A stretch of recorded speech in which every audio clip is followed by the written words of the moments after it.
Oh yeah, part 2 of the entry-level full-frame mirrorless smackdown is here. In the first video, I gave y'all reasons why you should buy the Sony A7 IV over the new Lumix S5IIX, which is essentially just the S5 Mark II on steroids. I'm not on steroids, by the way. But in this video, I got a whole bunch of reasons why the Lumix S5 Mark IIX says otherwise. Let's get it. What's up, y'all? Tight Shirt Terry Warford. I'm back for another video. I hope you're having a fantastic day so far.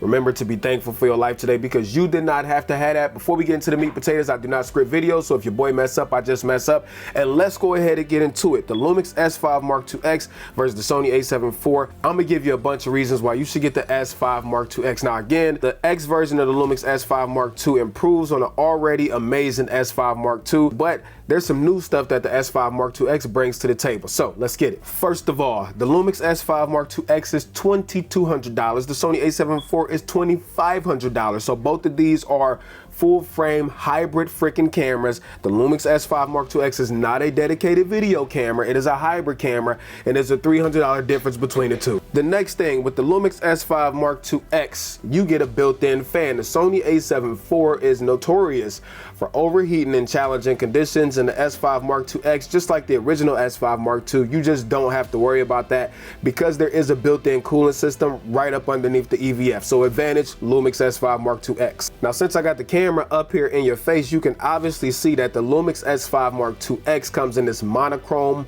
murdered out look that I absolutely love. So all the labels, everything are black, but ergonomics wise, I much prefer the S5 Mark II and the S5 Mark IIX over the Sony A7 IV. It's just physically a much better quality camera than the Sony A7 IV. It looks better, it feels better, the grip depth is better, the buttons, the switches all feel of higher quality than the Sony A7 IV does. Not to say that the A7 IV is bad, but the S5 Mark IIX absolutely feels premium. And oh yeah, the A7 IV has these little wiggly eyelets on the side, and they're integrated on the S5 Mark II and X, so I prefer that also. Now when it comes to EVF and rear display, I much prefer the S5 Mark IIX. Both of them have an EVF that has about 3.69 million dots in them, so that's about equal. But the rear displays is where the difference is. So the Sony rear display I've never liked. I've made that no secret. It's only about 1 million dots. Well, the S5 Mark IIX keeps the same rear display as the S5 Mark II, and it's 1.8 million dots, so it is a much higher quality screen. Advantage Lumix. Now let's talk about photography real quick. So the A7 IV does have more megapixels. It's got 33 megapixels versus 24 megapixels on the Lumix S5 Mark IIX, so that is unchanged. Now I do prefer having more megapixels. 33 megapixels is a really good sweet spot, but 24 is still decent enough. The S5 Mark IIX, just like the original S5 Mark II, can still take fantastic photos. It's still great in low light. So even though the Sony A7 IV has more megapixels, let's not act like the S5 Mark II is a slouch when it comes to photography. It can shoot up to 30 frames per second in E-shutter, which wipes the floor with the Sony A7 IV when it comes to electronic shooting. Now the Lumix has 96 megapixel pixel shift, where the Sony A7 IV just doesn't have that feature. The Lumix also has built-in focus bracketing and live view composite, where the Sony A7 IV has neither one of those features either. So advantage Lumix. Now both cameras do have good stabilization, right? The Sony A7 IV does record gyro data internally.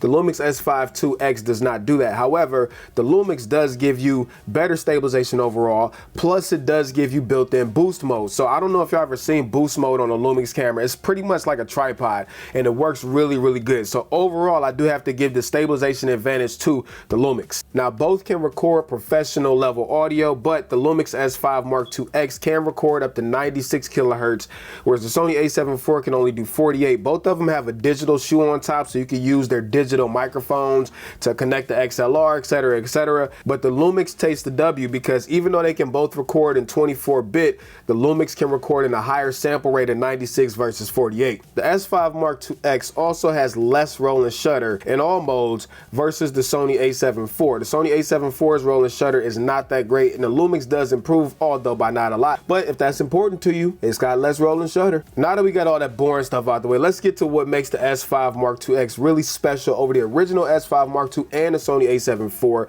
The original S5 Mark II already wiped the floor with the Sony when it came to video, and the S5 Mark IIX just kicks it up a notch. The original S5 Mark II can shoot up to 6K30 open gate internal 10-bit. It can do cinema 4K formats. It's got built-in waveforms and vector scopes and shutter angle and synchro scan, and oh man, the list goes on and on. It's got built-in anamorphic D-squeeze. You got the ability to customize noise reduction and sharpness, all of this stuff that even Sony's mid-tier cinema cameras don't offer. The S5 Mark IIX and the S5 Mark II give you that, but the S5 Mark IIX takes it even further. So it gives you all that stuff. Plus now you can record externally if you have a Ninja V or a Shogun or a Blackmagic Assist, ProRes RAW or B-RAW up to 5.9K30. The Sony A7IV cannot do any type of RAW recording. So that is huge that you could do that at this price point. So let's say you don't have an external recorder. Well, you can still shoot ProRes internally to an SSD. The A7IV cannot record to an SSD.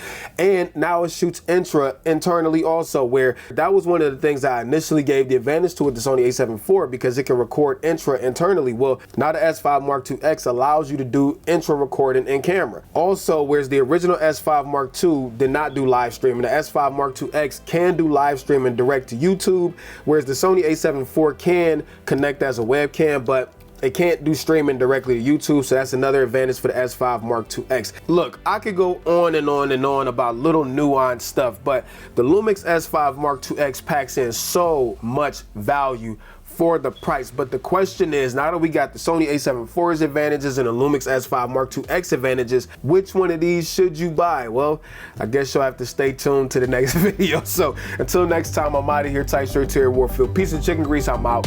Peace.